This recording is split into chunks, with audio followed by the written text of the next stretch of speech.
Welcome to Matters Financial and Geopolitical from the Frontier. Trust you all had a great weekend. Moving on to Africa, Universal Music Group is targeting Africa for growth in music streaming. Their global acts include Drake, Nigerian singer Techno, and they're going to make this all available to 36 million listeners on Boomplay streaming platform, which is in Nigeria, Ghana, Kenya, Tanzania, Rwanda, Uganda, and Zambia. Offers 2 million songs spanning genres like Afrobeat, Afro-pop, and hip-hop. Across sub-Saharan Africa, 60% of the population is under 25 years old, according to UN data. More than 400 million have mobile phone subscriptions, and this is expected to grow to 690 million by 2025.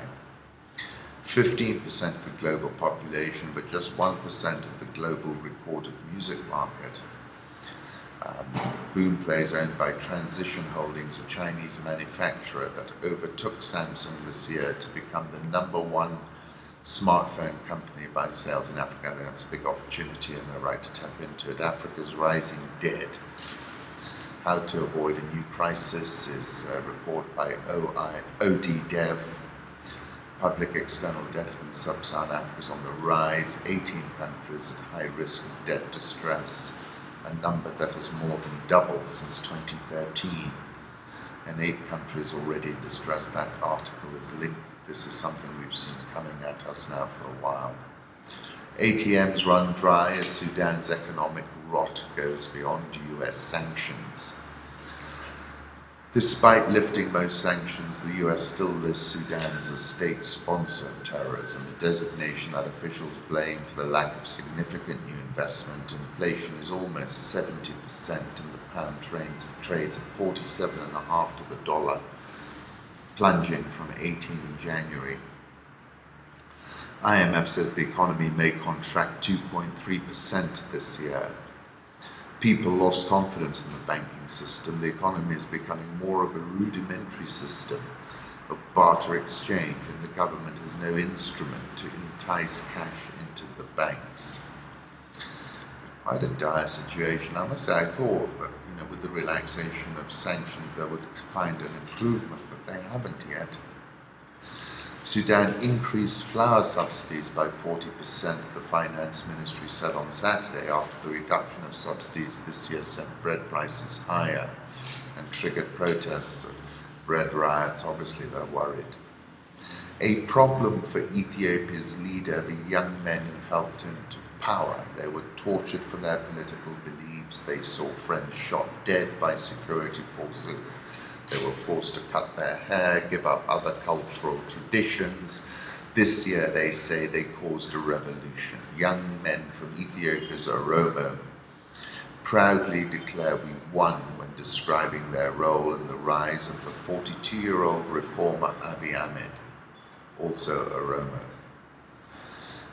I appreciate Abiy for the reform he brought and blame him for not removing those corrupt and evil killers from their positions and bringing them to court.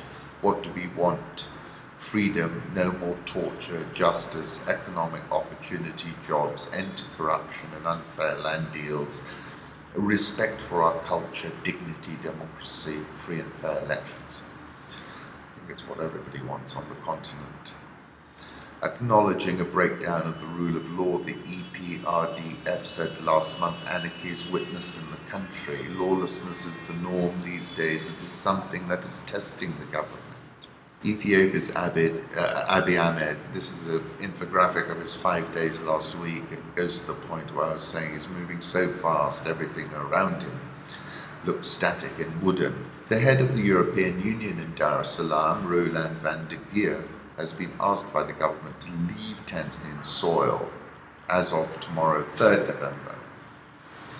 The US Embassy issued a security alert. And then due to the recent announcement by Tanzania's Minister of Tourism, we shall regrettably no longer be selling Tanzania or Zanzibar as a destination until such time that threats against gay tourists are removed.